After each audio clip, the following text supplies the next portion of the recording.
Hello students, आज बहुत important property discuss करने जा रहे हैं। कंडक्टर और डाइइलेक्ट्रिक में डिफरेंस और उनका एक्सटर्नल फील्ड में बिहेवियर का डिफरेंस जानने की कोशिश करते हैं। सबसे पहले बात करूंगा कंडक्टर इन एक्सटर्नल फील्ड। आप लोगों ने पढ़ रखा है कंडक्टर के अंदर क्या होते हैं?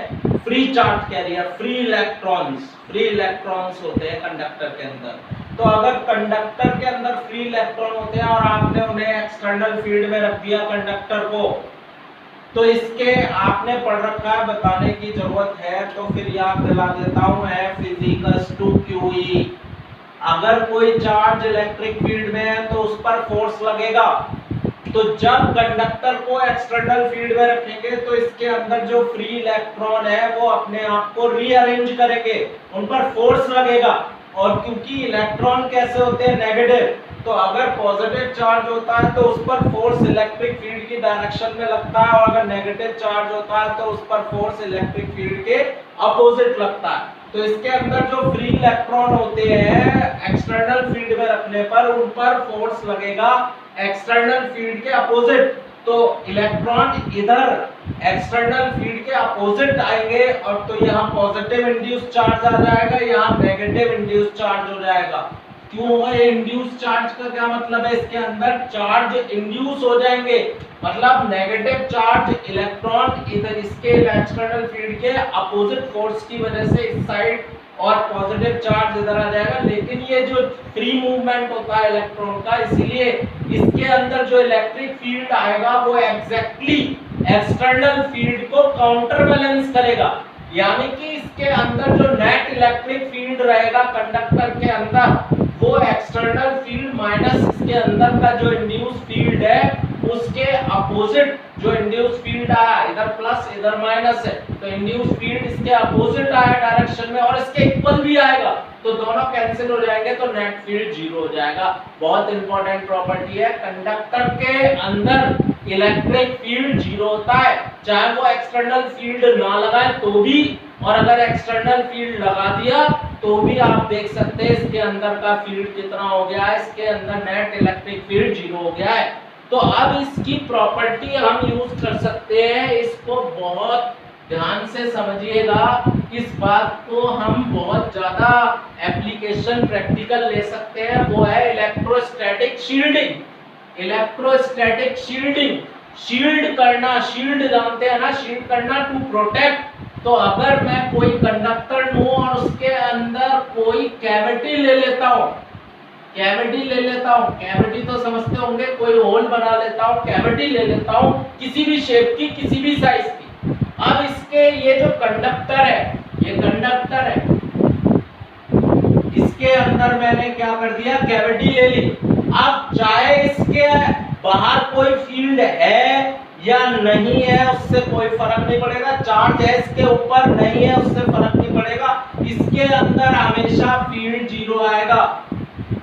कैविटी के अंदर हमेशा कंडक्टर के कैविटी कर दें, कंडक्टर के अंदर किसी भी शेप साइज की कैविटी के अंदर इलेक्ट्रिक फील्ड जीरो रहेगा, चाहे इसके बाहर फील्ड हो, चार्ज कन्फिगरेशन कुछ भी हो, इससे फर्क नहीं पड़ेगा।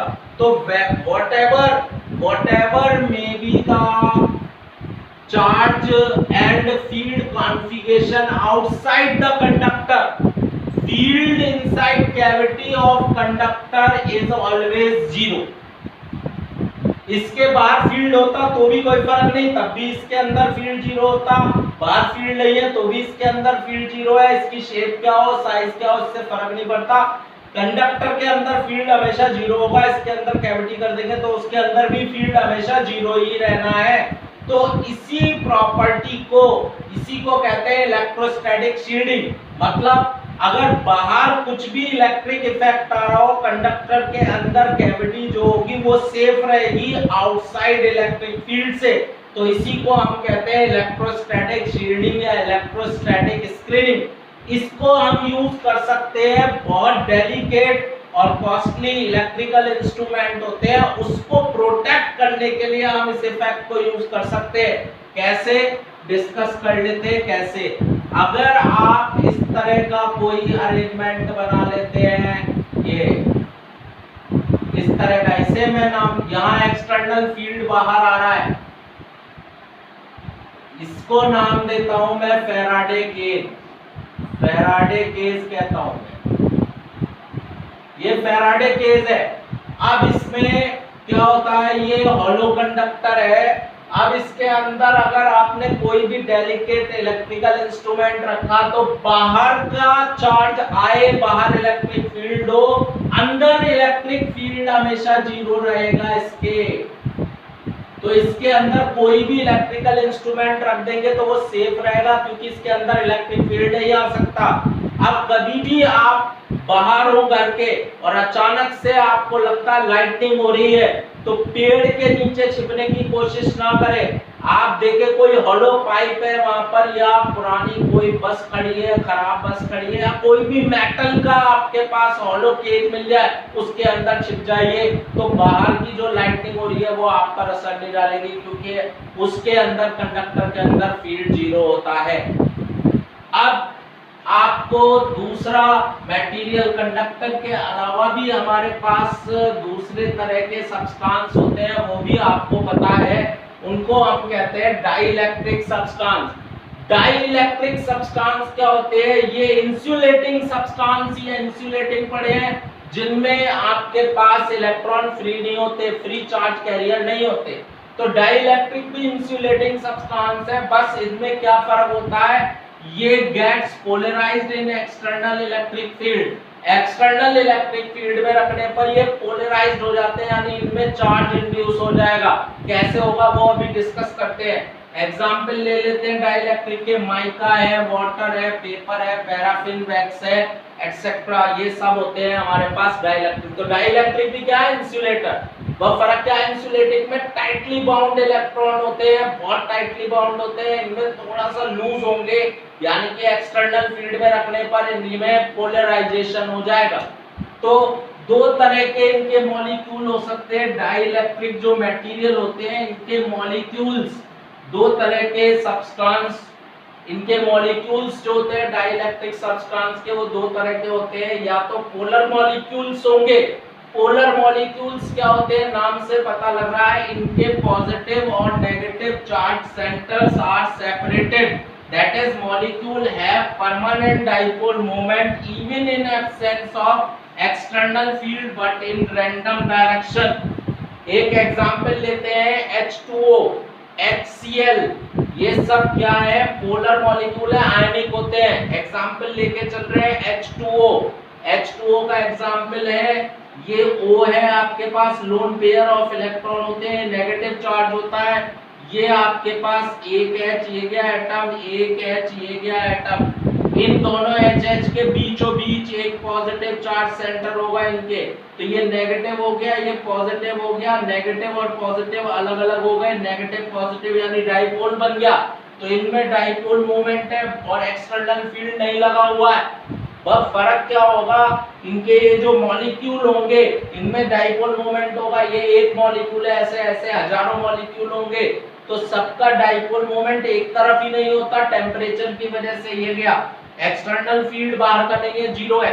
ये सब्सटेंस है और ये मॉलिक्यूल्स है जो अभी बताया, जैसे एक H2O है या HCl, सॉरी, एक मॉलिक्यूल। तो ये जो मॉलिक्यूल है पोलर के, इनका डाइपोल मोमेंट एक डायरेक्शन में नहीं है। देख रहे हैं रैंडम है, रैंडम, कोई किधर है कोई किधर है, किसी का डाइपोल मोमेंट किधर है किसी का किधर है। तो नेट डाइपोल मोमेंट कितना होगा, जीरो, अगर एक्सटर्नल फील्ड प्रेजेंट नहीं है तो ये कौन से आपके पास डाइइलेक्ट्रिक के मॉलिक्यूल है, पोलर मॉलिक्यूल है। जैसे HCl है, H2O है, जिसमें पॉजिटिव और नेगेटिव चार्ज सेंटर सेपरेट रहते हैं, यानी कि इनमें एक डाइपोल मोमेंट होता है even in the absence of electric field, external field. लेकिन वो जो डाइपोल मोमेंट होगा हर एटम का रैंडम होगा, किसी का कहीं किसी का कहीं। तो टोटल ऑन एन एवरेज पूरे सब्सटेंस में देखेंगे तो नेट डाइपोल मोमेंट जीरो होता है। दूसरा होते हैं non polar molecules. Non polar molecules, non polar molecules क्या होंगे, जिनमें पॉजिटिव और are those molecules in which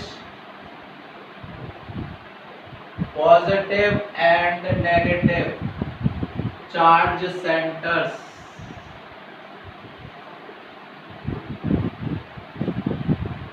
coincide, that is no dipole moment. अब इसमें देख लीजिए आपके पास इसके मॉलिक्यूल इस तरह से होंगे कि इनमें पॉजिटिव, जैसे H2 एग्जाम्पल H2 N2 इस तरह के होंगे, जिसमें CO2, इनमें पॉजिटिव और नेगेटिव चार्ज सेंटर कोइंसाइड रहेंगे। मॉलिक्यूल के पॉजिटिव और नेगेटिव चार्ज सेंटर कोइंसाइड रहते हैं मॉलिक्यूल्स के। तो दो तरह के डाइइलेक्ट्रिक के मॉलिक्यूल्स हुए, एक हुए पोलर जिनमें पॉजिटिव और नेगेटिव चार्ज सेंटर सेपरेट रहते हैं, और एक हुए नॉन पोलर मॉलिक्यूल जिनमें आपके पास पॉजिटिव और नेगेटिव चार्ज के सेंटर कोइंसाइड होंगे, यानी इनके बीच में गैप ही नहीं होगा, यानी कि इनमें डाइपोल मोमेंट जीरो होगा, क्योंकि गैप है नहीं, 280 है इसमें। तो इन दोनों मॉलिक्यूल्स कोई भी हो, अब पोलराइजेशन समझने की कोशिश करते हैं। ये था जब एक्सटर्नल फील्ड नहीं था। अब एक्सटर्नल फील्ड में देखते हैं in presence of external field क्या हुआ। In presence of external field देखते हैं क्या हुआ। In presence of external field, अगर एक्सटर्नल फील्ड लगा दे तब क्या होगा। तो देखिए पहले पोलर की बात कर लो, पोलर मॉलिक्यूल्स की। अगर हमने पोलर मॉलिक्यूल्स देखे थे तो ये एक्सटर्नल फील्ड लगा दिया मैंने, तो इनके जो मॉलिक्यूल्स थे वो क्या थे, रैंडम। रैंडम का मतलब कोई किसी डायरेक्शन में डाइपोल, कोई किसी डायरेक्शन में, लेकिन एक्सटर्नल फील्ड लगा दिया तो ज्यादातर सारे डाइपोल फील्ड के अलोंग हो जाएंगे, ऐसे अलाइंड हो जाएंगे। ये हो गए, ये हो गए इसके मॉलिक्यूल, एक ही तरफ अलाइंड हो गए सारे फील्ड की तरफ, क्योंकि आपने पढ़ा है डाइपोल पर एक्सटर्नल फील्ड में टॉर्क लगता है, और टॉर्क क्या काम करता है, डाइपोल को फील्ड के अलोंग घुमा देता है। तो सारे मॉलिक्यूल्स क्या हो गए, अलाइन हो गए। तो इसकी वजह से इनमें क्या आ गया, नेट डाइपोल मोमेंट आ गया फील्ड की डायरेक्शन में, यानी पोलराइजेशन हो गए, पोलराइज्ड हो गए। पोलराइज्ड कैसे हो गए देख लीजिए यहाँ पर, ये नेगेटिव चार्ज इंड्यूस हो गए, पॉजिटिव चार्ज, ये देखिए। और अगर नॉन पोलर होते, नॉन पोलर मॉलिक्यूल्स होते, तो इनमें क्या हो रहा था, हमारे पास एक्सटर्नल फील्ड है, तो इनमें क्या था, पॉजिटिव और नेगेटिव चार्ज सेंटर बिल्कुल क्या था, कोइंसाइड। लेकिन जैसे ही फील्ड में रखोगे, नेगेटिव पर फील्ड इधर लगेगा फोर्स, पॉजिटिव पर इधर, तो फिर से ये भी अलग अलग हो गए, यानी कि ये भी पोलराइज्ड हो गए, इसके मॉलिक्यूल्स भी पोलराइज्ड हो गए। इसमें तो ऑलरेडी पोलराइज मतलब डाइपोल मोमेंट था, लेकिन वो रैंडम था तो वो सीधे हो गए।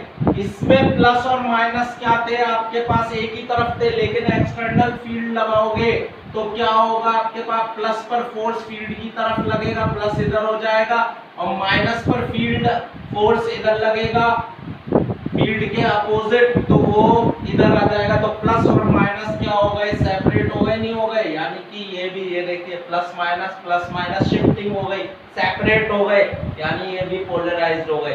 तो हमारे पास क्या ओवरऑल क्या आया, व्हेन एवर डाइइलेक्ट्रिक पोलर और non polar molecules are placed in external field,